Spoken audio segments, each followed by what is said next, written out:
A good realtor will spend 3 hours a day calling. This is not your typical boring real estate show. This is real estate marketing redefined, uncensored, and unedited in what's working today in the market minus the fluff. This is Real Estate Marketing Dude, because just having a license isn't enough. Now please welcome your host, the unprofessional professional, Mike Cuevas. Hello, ladies and gentlemen. Welcome to another episode of the Real Estate Marketing Dude podcast. What's up, y'all? Dude, I am really excited about today's show. I got a message the other day, and it's from an agent in Florida. Her name's Tara. I'm going to introduce you to her in just a second. She sent me a message. She's like, Mike, I love your show, blah, blah. I totally agree with what you're saying, and I built my whole brand on flamingos. Yes, fucking flamingos. And you guys are like, everyone is just trying to be so professional and put on this front that is fake as shit in the very beginning. And what we're really talking about, guys, is how do you be authentic with your brand? And honestly, this is probably, I've only spoken to her for what, Tara, about just 3 or 4 minutes. And I'm like, all right, we're going to go get this on video, right? And then I just pressed record and here we are. So what we're going to be talking about today, folks, is how you build the brand by just being different, just doing things outside the box, creating an experience that people are drawn through, marketing that experience and that brand, not marketing your real estate business, marketing your brand. There's a major difference between the two. If you want to start attracting business, this is what I believe the entire future of real estate is going to become. I just wrote a blog that says the death of lead generation. I think it's been dead. It's only 11% of closed sales come from it. But yet we spend 90% of our time talking about lead generation. Folks, what Tara is doing, I want you guys to all go out and take out a piece of paper, notes. This is verbatim. She knows exactly what she's doing. She's only 4 years in the business, 33 years old, has already sold $12 million through the third quarter of this year. That's pretty damn good for how long she's been in the business. So let's, further ado, let's go ahead and welcome Miss Tara Carter to the show. Tara, say hello. Hi, guys. Thanks for having me. I'm super excited. Yeah, we're excited to have you. And your story is awesome, but I want you to go ahead and let our listeners know a little bit about yourself, sort of where you are. And I'm going to tee up this interview because I have a lot of questions. Awesome. Well, I am in the Fort Lauderdale area. I am born and raised here. I work at the two market centers, Parkland and Fort Lauderdale. And I'm a third generation realtor. And I never wanted to get into the business.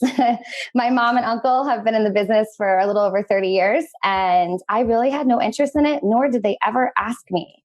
My background and degree. Your first line isn't I've been in my family's been in the business for 40 years. That's not the first thing you say to people? No, I don't think they care. All right, just checking. No, I don't think they care. I mean, sometimes, especially for appointments, it does help with credibility for sure. And then my she's the vice mayor now too. So sometimes that helps if they're looking for a little bit more integrity. I'll throw that one out there. Totally. I was a preschool teacher. That's what my degree's in. My goal was to own a bunch of preschools. And then I was working 3 jobs and realized this was not going to pay my bills for my long-term goals.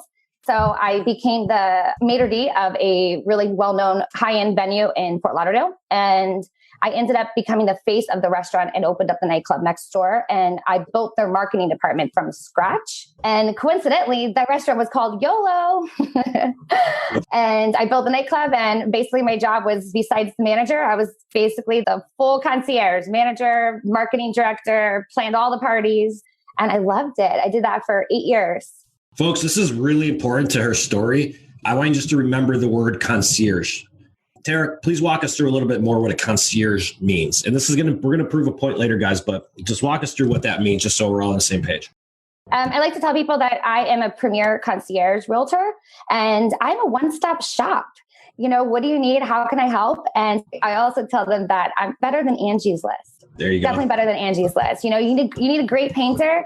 You need a great plumber. Oh, that restaurant that you can't get into because it's booked, or that, you have a bachelorette party that you're going to be planning because your daughter's coming in town with a bunch of people. I'll set it all up. And I even will send a car service to pick them up at the airport, set up their hotel reservations, introduce them to my concierge at the hotels, really whatever they need. Awesome. Now, so you've been in the business 4 years, and about 3 years ago, you decided to rebrand into this whole flamingo theme, right? Mm-hmm. But I want to talk about the pink thing first. So when you first got into the business and you started out, obviously you've been around it for years with your family and whatnot, but as you got into the business, tell everyone how this pink thing came about. Like you're wearing pink earrings right now. If you guys aren't watching on YouTube or live, she got pink earrings on, and pink's like, Flamingos. you have pink high heels on too? I do. Actually, today I don't. Yesterday I did. Okay. So, but pink's your thing. Now walk us through how this works. Yeah. And I would say, just a note on that, for the pink high heels, I stick to a uniform. I've done that for about 2 years. I wear white, pink, or black daily. And it makes it really easy to get ready in the morning, because am I wearing black and black, or pink or white? So it's made my life easier. And then when I looked at some of the most successful people, let's look at Gary Keller, who is the CEO of my company. I mean, he wears black every time he's on stage. So I basically stick to a uniform. Smart. So I got offered a position to work for a developer for a $90 million project, and I didn't even have a real estate license. So that's what made me quit my career. And then when the project didn't work out, I didn't want to just go off my family's business.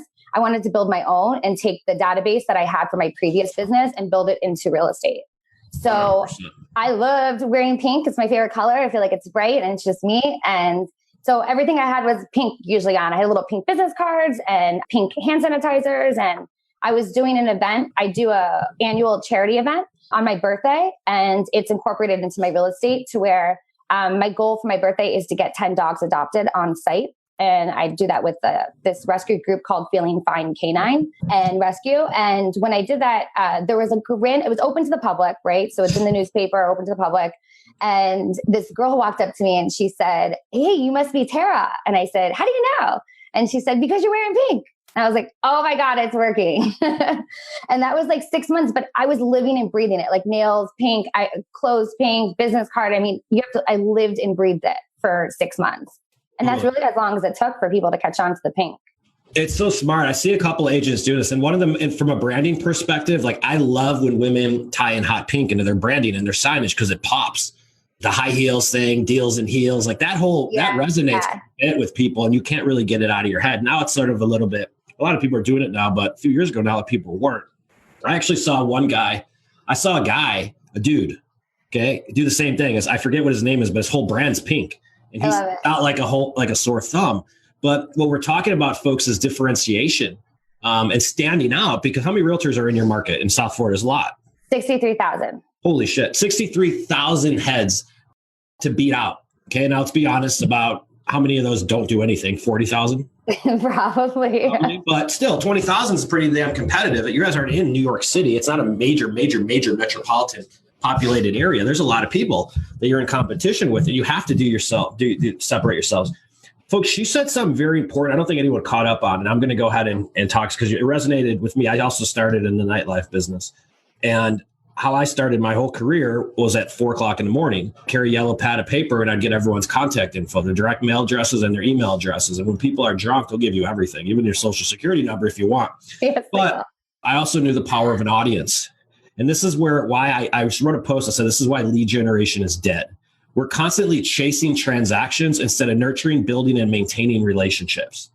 And that mindset alone is completely different. What Tara just said is worth $1 million, folks. She says, I'm going to go ahead and take my database from my existing concierge business, people who are probably very social. I bet you your database is a huge referral source.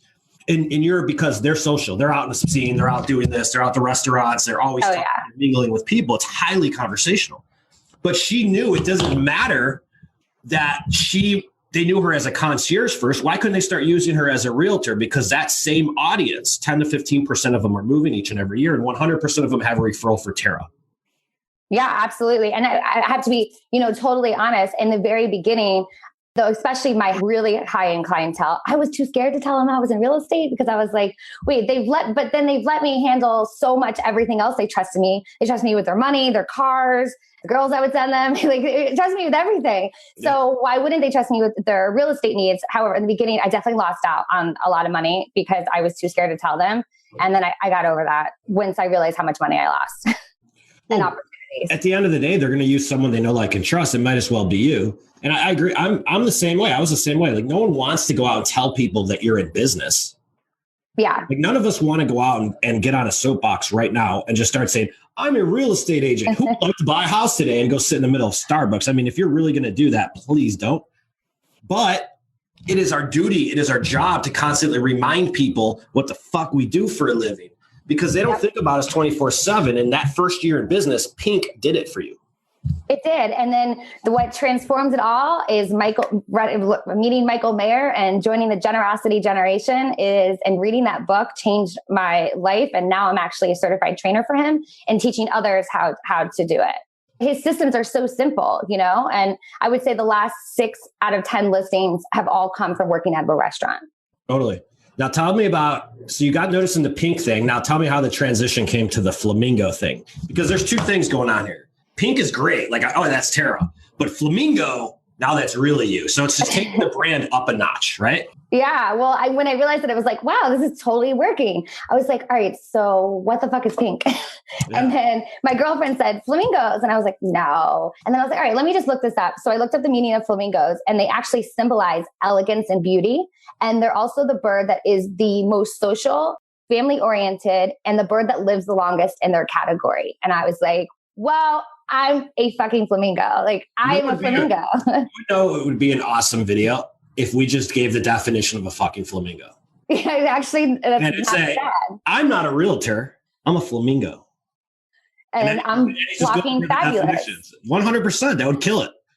All right. So you came up with this flamingo thing. And then what's the team name then? What's the brand name? Well, our team name, so it actually was great because our team, my mom and uncle's team name for 18 of the years has been Great Florida Homes Team.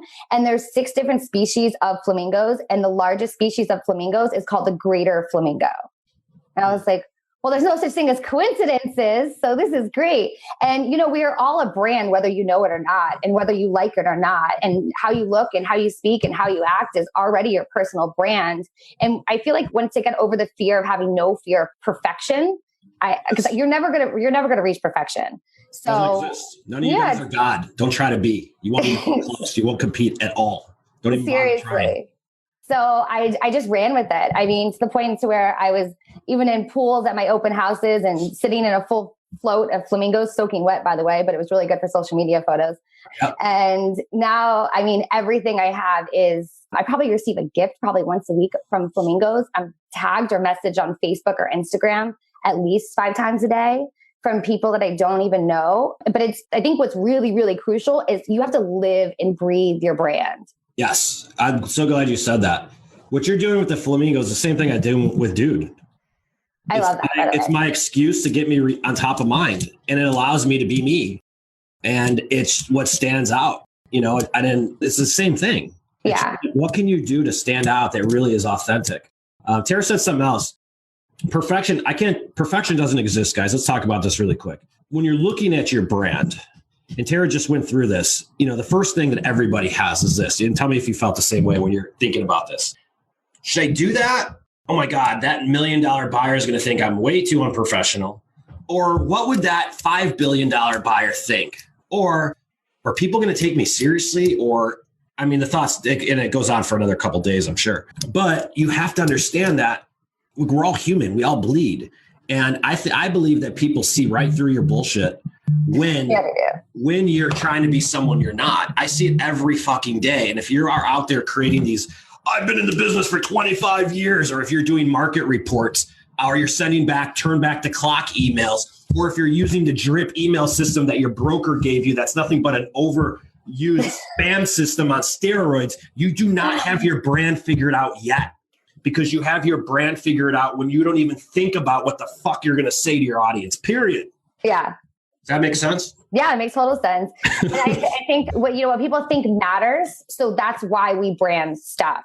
When it comes to a certain extent, like, no, I don't really care what people think. But then again, yes, I do. So I just feel like, we brand stuff for a reason. And I think people overthink it so much instead of just being like, okay, what speaks to my soul? Listen, if you're a foodie and you just love tacos, then make sure that everything you do is represented by tacos. Like, you're going around town, I don't even care if your logo's tacos. If that's who you are, then run with it. We have a guy doing that. It's great. And people are going to remember you. Or what I heard Nick Baldwin said, he met somebody at the Orlando convention yesterday, and they just love their dogs. So all their postings and videos are around taking their dog to new neighborhoods and to new parks and to new areas. And it's centered around the dog. So you get more dog lovers. You want to do business with people that you like. So if I can attract fun, have people join my flock. Yeah. The more the merrier. Look at the play on words. I love it. Well, wouldn't you agree that you really don't need a corporation or even a marketing company to brand yourself? And you can do it yourself. Just the problem is that people don't remember what you do. They remember how you do it. So I want you guys to really think about that. I believe a lot of realtors are a commodity today because they offer the same level of service. So it's like you open a door, you let them in. There's really no insight or anything. But what the future of our entire business is going to come is based on experience. It already is. It's happening.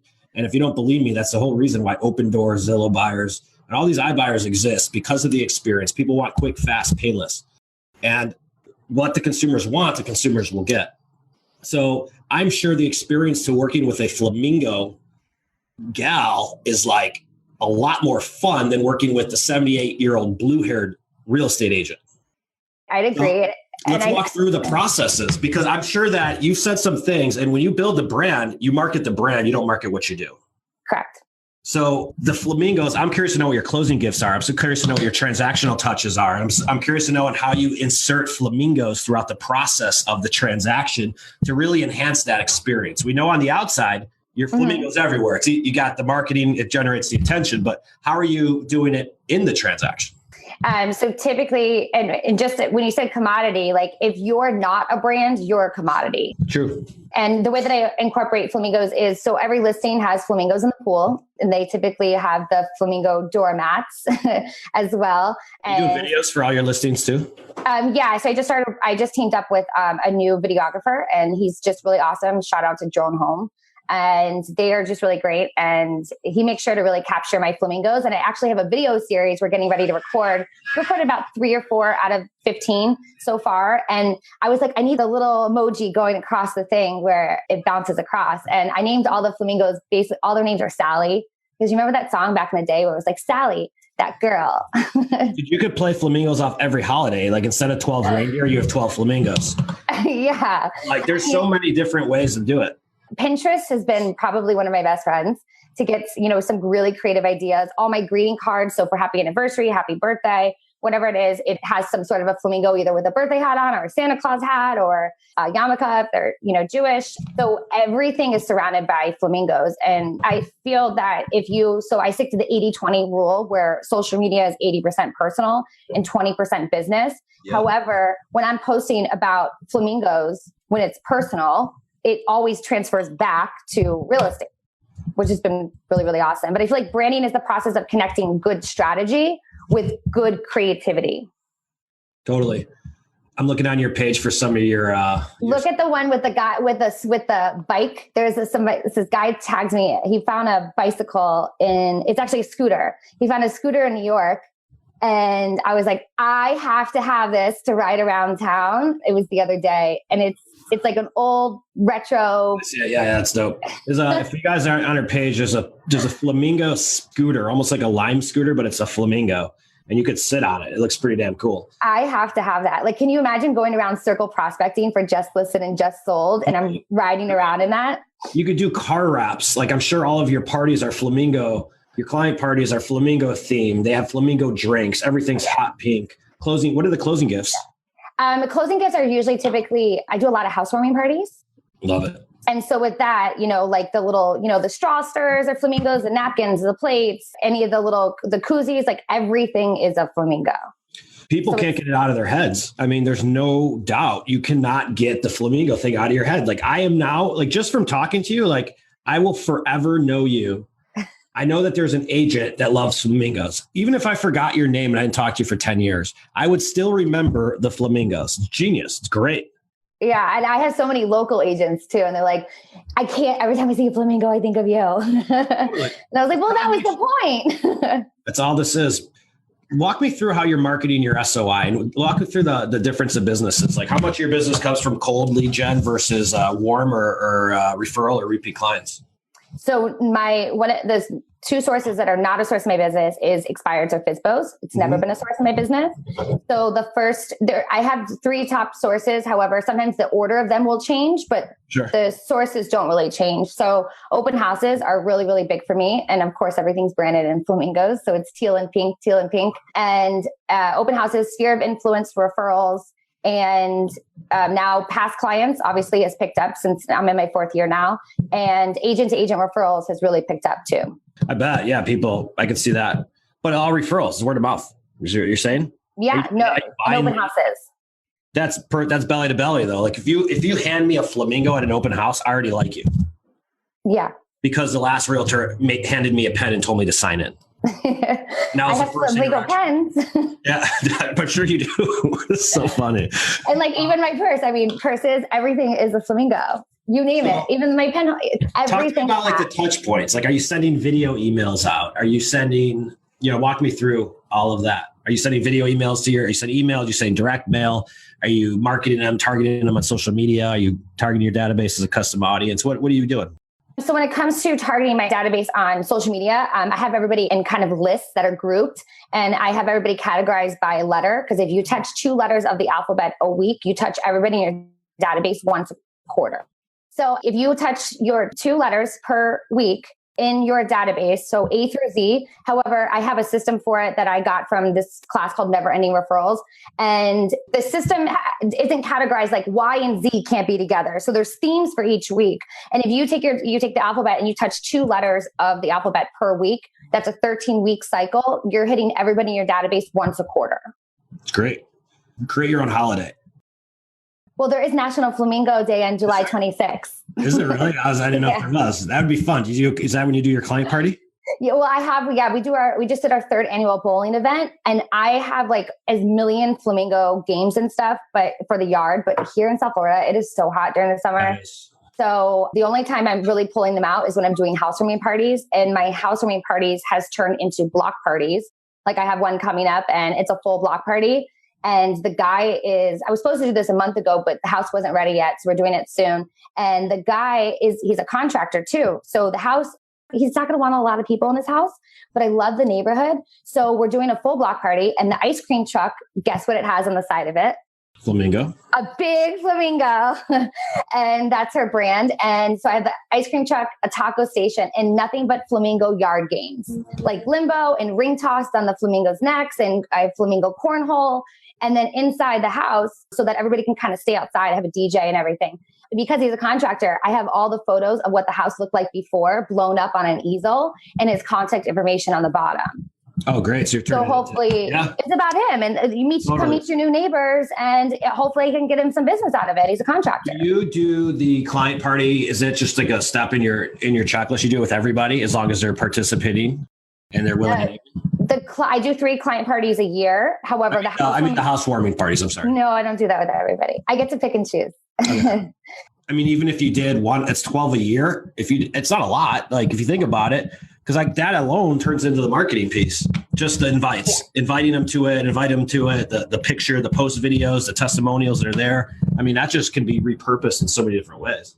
Yeah, and we send out a video of all the photos and whatnot. It's like a little collage as our follow up, and then they sign a door prize raffle for him. So that's how I'm able to generate more referrals. I think the least amount of referrals I've ever gotten from a housewarming party is about 23, and the least. The least. Wait, folks, let's say it again. 23 was the least I've gotten from a housewarming party. Okay, let's do the math. Hold on. Stop.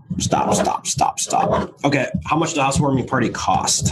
That one was about $550. Okay, what's 500? Do you have a calculator with you? It's 550 divided by 23. $24. So you're paying $24. But here's what a lot of people are going to say. $24 a lead. Well, I'm getting them on Facebook for $2 to $4. Folks, those aren't leads. She's got prospects. There's a big difference between a lead and a prospect. These are people that already know who you are. They're not just people who opted into a house list. They're not just people that opted into like one of your offers about how you're going to buy their house if you don't sell it. This is people that have said, I'm buying or selling. I like you. I like flamingos. When can you call me? Yeah. And on the form too, it's not just a referral for who do they know that's looking to buy, sell, or invest in real estate. There's two other boxes. One, would you like to know information on current interest rates, which I'm also giving those over to my lender, but hey, they're raising their hand saying they want to know information about interest rates. So that probably means that them or they know somebody.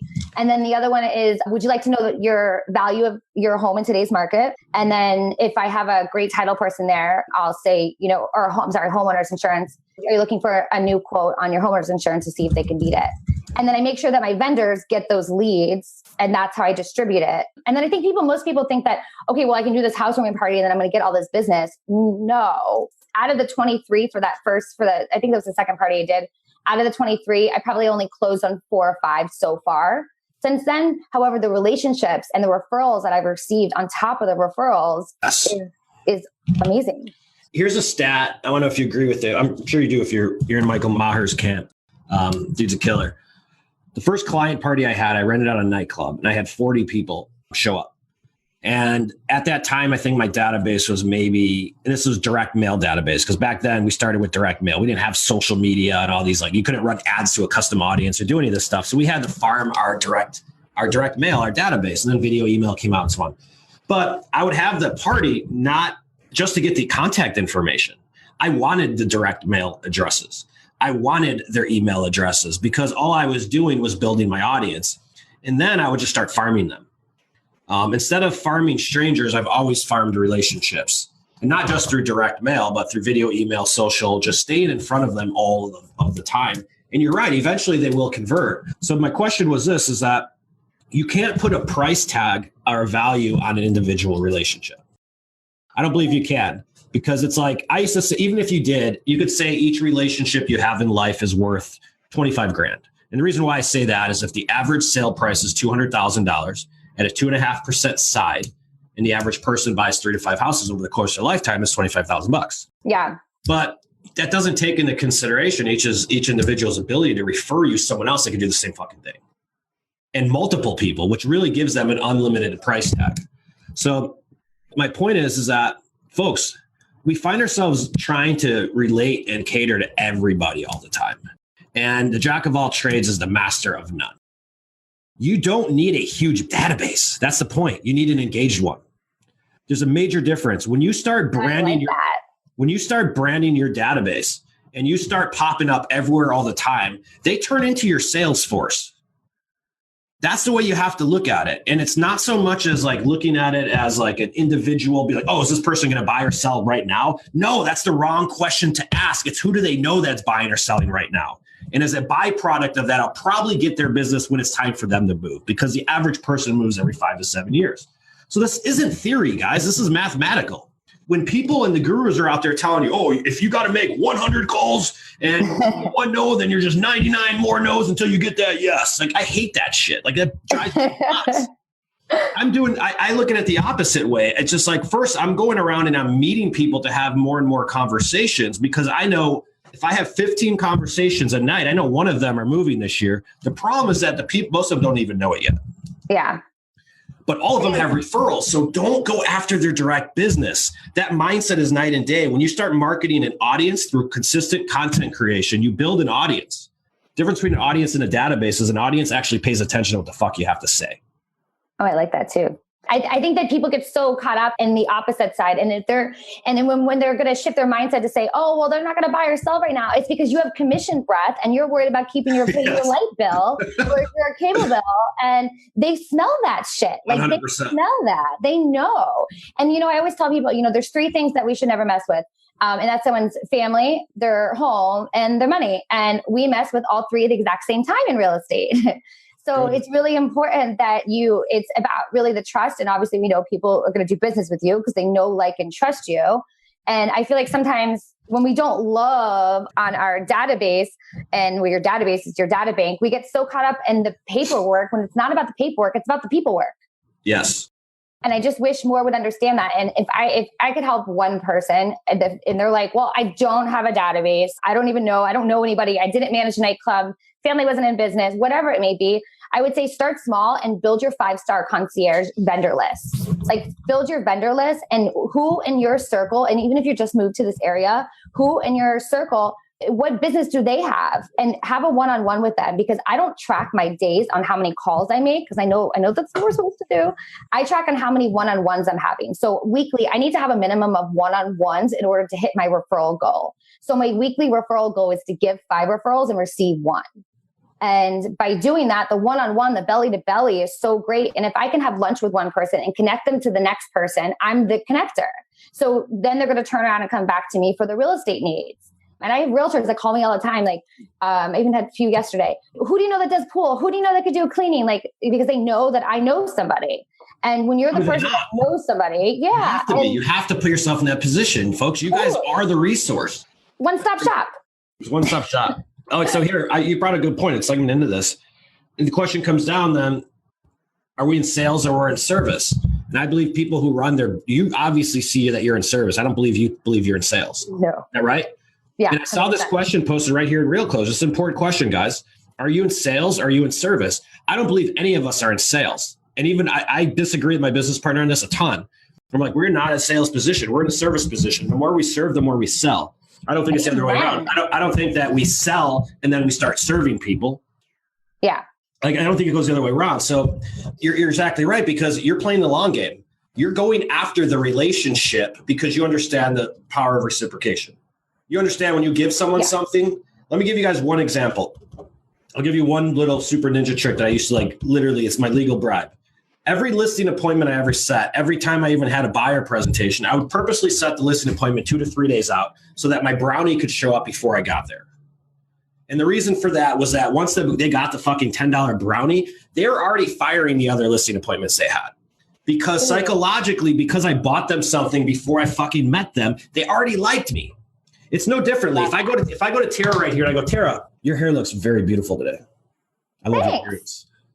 I complimented Tara. Tara is somewhat a little bit more attracted to me than before I didn't compliment her because I gave her a compliment, right? So think about that with your leads. Like, we did a show last week, and it really is like dating. You have to romance your potential clients' leads into trust first. Totally. And once you have that trust, the chances of you getting hired are just through the roof. It's crazy. And I think that's the route too. So with the video series, what I'm trying to do is I'm trying to tell a romantic story about the community. So interviewing the mayors and the principal of the best school in town, because people are moving into an area. We're not selling homes, we're selling a lifestyle. So if they're going to move into an area, it's going to be because of the school, or because maybe you're closer to this restaurant or closer to the beach or whatever it may be. So I'm just picking my favorite places and telling a romantic story behind it. And telling a story, not making statements. And that's the difference. Yeah, it's about them. It's not about us. And I feel like people get so caught up about me, and I'm so great. Like, most people, if you go through my social media, you really won't even see so much about just sold. Yeah, did I just put $3 million under contract last week while I was in Austin at Mega Camp? I did. However, I didn't even post about it. And my posts, if anything, are typically going to be a story about that person. Meaning, so, boom, nailed it. Folks, because most people really, I feel like when you're like just sold, or I've been number 1 in the office with our team, number 1 or 2 for the last 3 years. That's great. But when you say just sold, what do you think people think? Yeah, you're a brag reel, especially that. And when your client is friends with you on social media, they're on the receiving end of just being sold or just being closed. And I don't know you about just got paid. You just got fucking. How many times have you guys went out and given your financial planner a couple bucks to store away? Or you invested your money with someone and then they were so nice, they're all over you. And then once you invested the money, they fucking disappeared. Now, what do you really think about that person now after that? There's no more talk. There's no more love notes going back and forth. No more text messages coming out. No more just little, hey, I just want to see how you're feeling today. Why? Because what's in it for you is you already got it. You got paid. You got paid. That is not the way. I got to mention this point. This is awesome.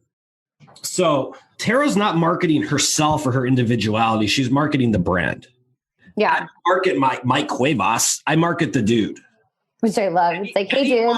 Anyone with a brand, anyone who understands what their brand is, this is the power of having one. When you set the time and build a brand, whether it's a flamingo, whether it's a dude, whether you're a taco guy, you're a baseball player, you guys all have something you individually like to do. And your brand should be based on nothing more than shit you're already doing in your market. Totally. Flamingos is perfect for South Florida. I mean, they're all over the place, right?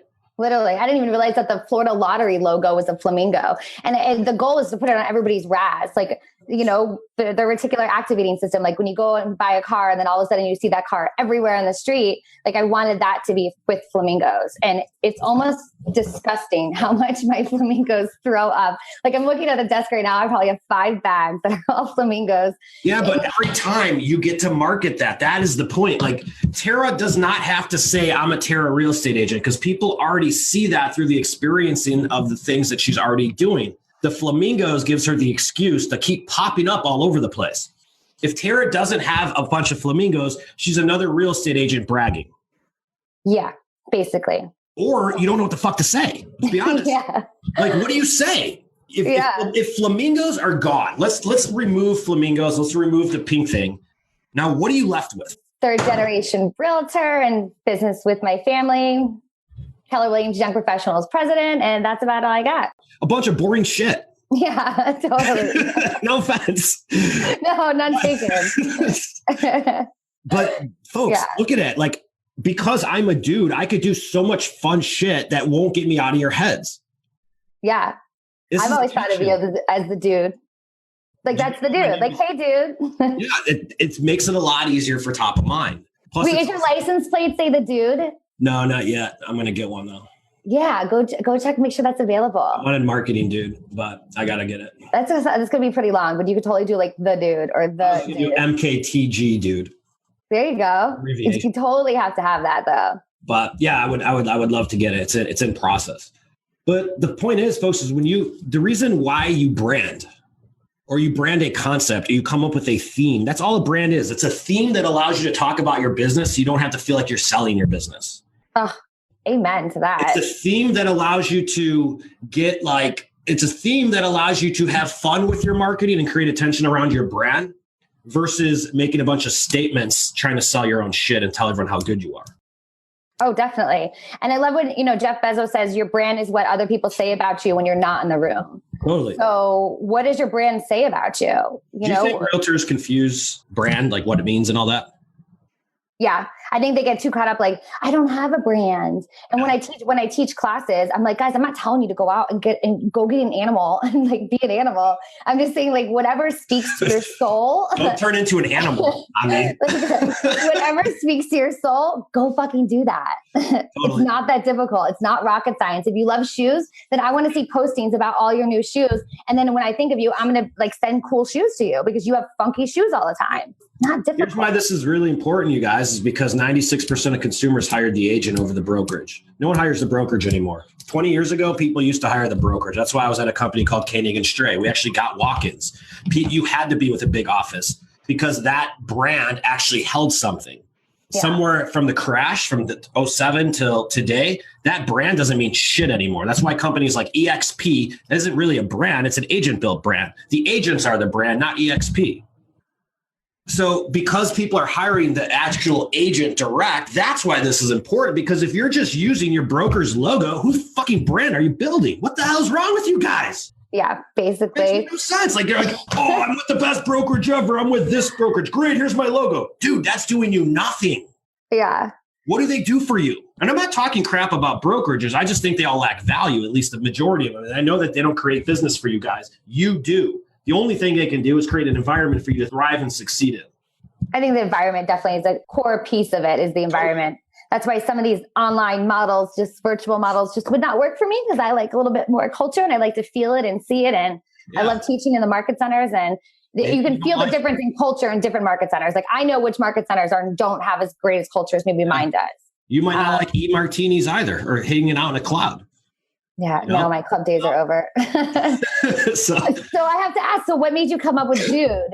So, all right, I'll tell you guys how I came up with Dude. I was at a marketing conference in Denver, it's Copy Blogger Conference. And originally Real Estate Marketing Dude was branded as Rookie to Rockstar.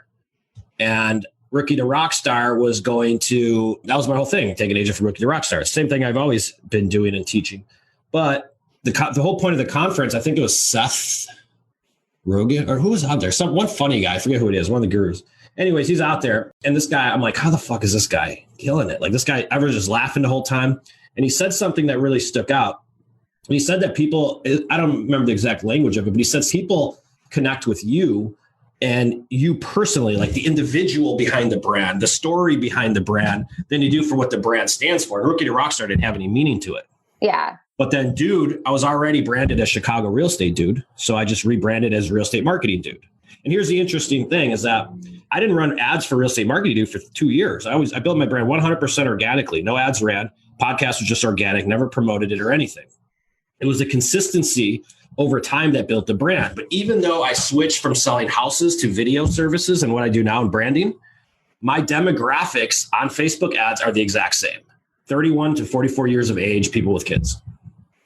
Nice. And I switched products and services and everything. It's the exact same audience that I had then. And even in my real estate business, you can read some of my blog posts. There will be an F-bomb in the first 3 sentences. Nothing wrong with that. And some people are like, you're fucking so unprofessional. Great, dude. You know what? Me and you are like vinegar and oil. We have nothing in common anyways. Go fucking find another realtor. I agree with that 100%. So, but other people be like, bro, dude, hey, is this a dude? People come on out, but they're not, there's no selling involved. Yeah. You know what I mean? It's just, come listen to me. Or I need to go work. They already trust you, but I have to have an excuse to build that trust. And you only build that trust through content. You only build content that's interesting through having a brand to build content on, or a story to go off of, or a theme, we call it. Preach. Yeah, it makes total sense. I just wish more would stop thinking about it and just do it. You know, just run with it. Whatever speaks to your soul, whatever speaks to your core, whatever your interest is, like just totally. Who are you? And just be a little bit more vulnerable. I posted the other day, like vulnerability is sexy. Like totally. It can be totally sexy. Like we don't have to be perfect. And one of my biggest takeaways from coming back from Mega Camp was listening to Cody Gibson saying, I think it was Adam, and one of the two, whatever. They said, we all like have this story that we have in regards to that's going to hold us back from taking things to the next level. Because actually, I have it here. And he said something that like totally stood out to me. And I think that we get too caught up on what we should be doing instead of actually doing it. I think if most people may think like, okay, what is most important to you in your life? And how can you help others? It's not about you. The business will come. Your success is dependent on how much you help others succeed. And that's why when I said, if anybody's just getting ready to start out and you're like, okay, where should I go? Start out with people that are in your circle. Just even post and say, who's the best painter in town that I should know? Who's the best contractor in town that I should know? Go to Angie's List and then go interview those people and then sit down with them and ask them, how can you help them grow their business? Tell them what's their story behind their business? And the first question should really be, are you currently taking new clients? Because if they're not, then you don't really want to focus on them. But if you're asking them, and what challenge do you currently have in your business?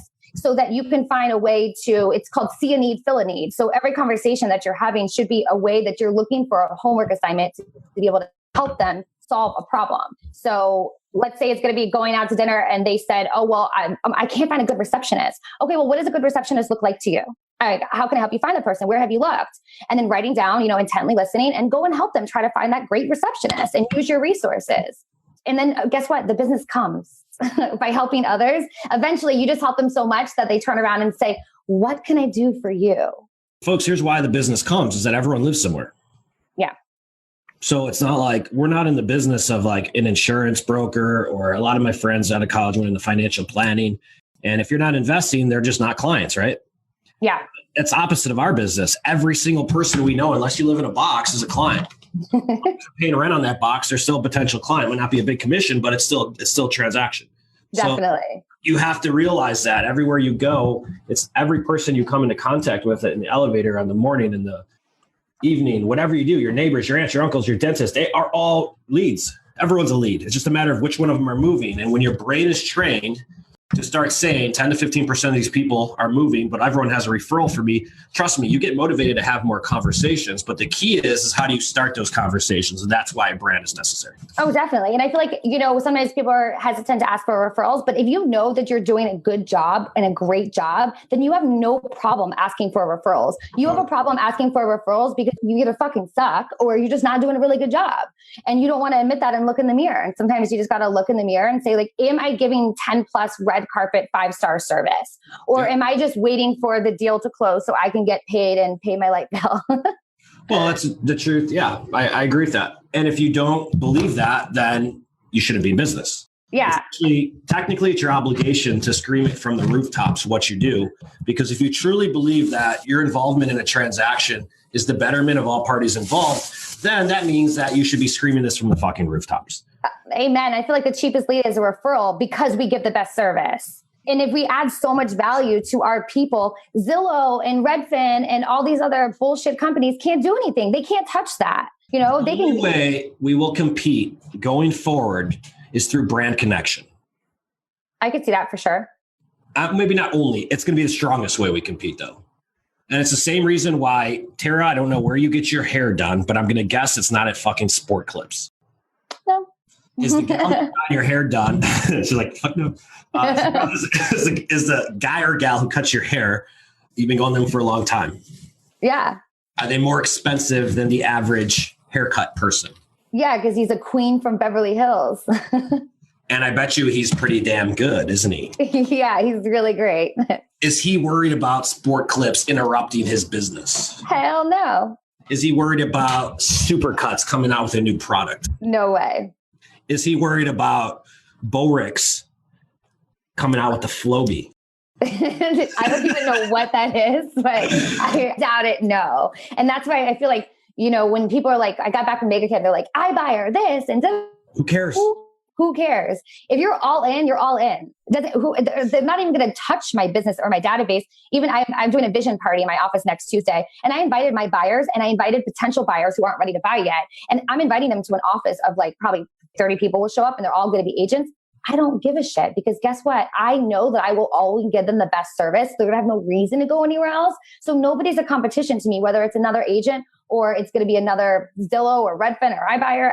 I don't care because I'm all in. And if they decided to go somewhere else, then maybe they weren't the best people for me and I'll just go replace it. Totally. Awesome. Great show. I think we nailed it. I think you nailed it out of the park. You did a great job. Thank you for sharing your story with us. As we are at the end of the hour here, Tara, I want to go ahead and leave the floor to you. Please go ahead and plug your business. Maybe you guys can send her some referrals. Obviously, they're going to be taken care of. And yeah, you'll probably get like a pink referral flamingo somewhere in the mail. I'd be curious to see what that looks like. But go ahead, Tara. Well, I would love for anybody to flamingo with me and join our referral flock. That would be flocking fabulous. I'm just saying. I'm in the Southwood area, Fort Lauderdale and Parkland, born and raised. And I'd be happy to take care of the referrals. So the best phone number, and I'm an open book if you can't tell. So the best phone number for me would be 954-661-6990. And my email is tara@greatfloridahomes.com. And my Instagram handler is Miss, as an MS, and not married, Tara Carter. And Facebook the same. It's Facebook/Tara Sells FL Homes. And I'd love to flamingo. Sweet. You did a great job flamingoing today. And thank you for that story. That was really awesome. And I hope you guys got a lot out of that. Tara's in the business for 4 years, but you could, any of you guys who are out there thinking about this isn't rocket science. This is good old school communicating. And if you feel like you're stuck with what the hell you're going to do with your brand, that's where you start with. And we'd love to help you with that. If you have any additional questions on how we can help you, we'd be happy to build your brand. We'd be happy to do it on video. We'd be happy to do all the work for you. We will edit, distribute, and produce and script all of your videos. And yeah, we won't break the bank either. And you don't have to hire a full-time production crew. So if you're interested in that, go to my website, www.realestatemarketingdude.com, realestatemarketingdude.com. You cannot do it for cheaper. I promise you that. But thanks for listening to another episode of The Real Estate Marketing Dude. We appreciate you guys. Show us some love. Follow me on Instagram. Follow me on YouTube and Facebook. That is The Real Estate Marketing Dude. And see you guys on the flip side. See you guys next week. Thank you for the awesome show, Tara. And thanks for having me. Have a good one. Bye-bye. You too. Today's episode may be over, but we have plenty more to keep you busy. To get your complete blueprint for building out a real marketing plan for your real estate business, head over to realestatemarketingdude.com and see if you have what it takes to really become more than just a typical agent. Are you the next real estate marketing dude? Find out here next time on Real Estate Marketing Dude.